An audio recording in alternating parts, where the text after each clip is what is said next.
നമസ്കാരം. മനുഷ്യൻ പക്ഷികളെ നോക്കി പറക്കാൻ പഠിച്ചു. എന്നാൽ ഒരിടത്ത് നിന്ന് നേരെ ആകാശത്തേക്ക് ഉയർന്ന് വീണ്ടും അതേ സ്ഥലത്ത് ഇറങ്ങാൻ കഴിയുന്ന യന്ത്രത്തെ സൃഷ്ടിച്ചപ്പോൾ അത് വെറും സാങ്കേതിക വിദ്യയുടെ നേട്ടമല്ലായിരുന്നു. പ്രകൃതിയുടെ നിയമങ്ങളോട് മനുഷ്യബുദ്ധി നടത്തിയ ധീരമായ സംവാദമായിരുന്നു. ലോക വ്യോമയാന ചരിത്രത്തിൽ ജംബ് ജെറ്റ് എന്നറിയപ്പെട്ട വിമാനങ്ങൾ അത്ഭുതത്തിന്റെ പുതിയ അധ്യായം അങ്ങനെ തുറന്നു. റൺവേയുടെ നീളവും പരിമിതികളും മറികടന്ന് ഒരു പക്ഷിയെ പോലെ നേരെ ഉയരാനും ആവശ്യമായാൽ വായുവിൽ നിശ്ചലമായി നിൽക്കാനും അവയ്ക്ക് കഴിഞ്ഞു. പ്രത്യേകിച്ച് ബ്രിട്ടൻ വികസിപ്പിച്ച ഹാരിയർ ജംബ് ജെറ്റ് ലോകത്തെ വിസ്മയിപ്പിച്ച ഒരു സാങ്കേതിക അത്ഭുതമായി അങ്ങനെ മാറി.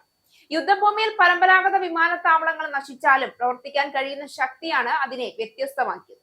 എന്നാൽ ഇപ്പോൾ റൺവേയുടെ ആവശ്യമില്ലാതെ പക്ഷികളെ പോലെ കുത്തനെ ആകാശത്തേക്ക് ഉയർന്നു പൊങ്ങി ശത്രുപാളയങ്ങളിൽ നാശം വിതച്ച അമേരിക്കയുടെ ജംബ് ജെറ്റ് ഇനി ചരിത്രമാവുകയാണ്. US മറൈൻ കോറിന്റെ അഭിമാനമായിരുന്ന AV-8B ഹാരിബിയർ 2 യുദ്ധവിമാനങ്ങൾ ഒടുവിൽ ഔദ്യോഗികമായി സേവനം അവസാനിപ്പിച്ചു.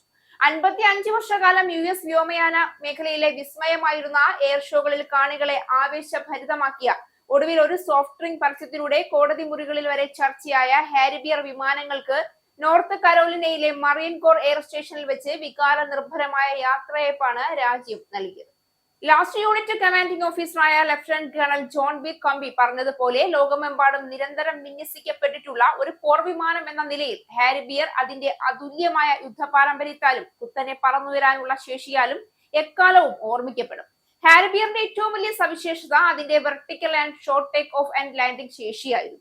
ഒരൊറ്റ ടർബോഫാൻ എഞ്ചിൻ മാത്രമുള്ള ഈ വിമാനത്തിന്റെ 4 നോസിലുകൾ ഒരേ സമയം തിരിക്കാൻ സാധിക്കുമായിരുന്നു.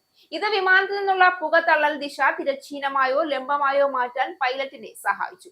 ഹെലികോപ്റ്ററുകളെ പോലെ ആകാശത്ത് ഒരേ സ്ഥലത്ത് നിശ്ചലമായി നിൽക്കാനും റൺവേയുടെ സഹായമില്ലാതെ തന്നെ കപ്പലുകളുടെ ഡെക്കിൽ നിന്നോ വനത്തിലെ താൽക്കാലിക താവളങ്ങളിൽ നിന്നോ പറന്നുയരാനും ഹാരിബിയറിന് കഴിഞ്ഞത് ഈ സാങ്കേതിക വിദ്യ കൊണ്ടാണ്. കാണാൻ ചെറുതാണെങ്കിലും ആയുധശേഷിയിൽ ഇതൊരു വമ്പനായി. രണ്ടാം ലോക മഹായുദ്ധകാലത്തെ പ്രശസ്തമായ B-17 ഫ്ലൈയിങ് ഫോർട്രസ് ബോംബർ വിമാനത്തെക്കാൾ കൂടുതൽ ആയുധങ്ങൾ വഹിക്കാൻ ശേഷിയുള്ളതായിരുന്നു പൂർണ്ണ സജ്ജമായ ഒരു ഹാരിബിയർ ജെറ്റ്. 6 ബോംബുകളോ റോക്കറ്റുകളോ വഹിക്കാവുന്ന മൗണ്ടുകളും മിനിറ്റിൽ 300 റൗണ്ട് വെടിയുതിർക്കാൻ ശേഷിയുള്ള 25 mm പീരങ്കിയും ഇതിലുണ്ടായി. 1991 ഓപ്പറേഷൻ ഡെസേർട്ട് സ്റ്റോം സമയത്ത് അന്നത്തെ US കമാൻഡർ ജനറൽ നോർമൻ ഷ്വാർട്സ്കോഫ് ആ യുദ്ധത്തിലെ ഏറ്റവും നിർണായകമായ 7 ആയുധങ്ങളിൽ ഒന്നായി ഹാരിബിയറിനെ വിശേഷിപ്പിച്ചിരുന്നു.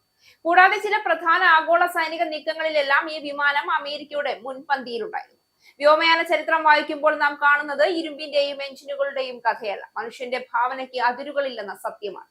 റൈറ്റ് സഹോദരന്മാരുടെ ആദ്യ പറക്കലിൽ നിന്ന് ജംബ് ജെറ്റിലേക്ക് എത്തുമ്പോൾ മനുഷ്യൻ ഭൂമിയെയും ആകാശത്തെയും തമ്മിലുള്ള ദൂരം കുറച്ചുകൊണ്ടേയിരുന്നു.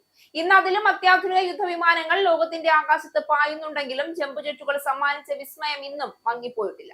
കാരണം അവ നമ്മെ ഓർമ്മിപ്പിക്കുന്നത് ഒരു സത്യമാണ്: പറക്കുക എന്നത് ചിറകുകളുടെ കഴിവ് മാത്രമല്ല, സ്വപ്നങ്ങളുടെ ധൈര്യം കൂടിയാണ്. ആ ധൈര്യമാണ് മനുഷ്യനെ ഭൂമിയിൽ നിന്ന് ഉയർത്തി ആകാശത്തിന്റെ അനന്തതയിലേക്ക് നയിച്ചത്. അങ്ങനെ അമേരിക്കയെ ഉയരങ്ങളിലേക്ക് എത്തിച്ച ആ വിമാനം ഇനി അപ്രത്യക്ഷമാവുകയാണ്. 5th Anand TV film awards June 13 Apollo മാഞ്ചസ്റ്ററിൽ. For more details and tickets, call 020-8548-4897.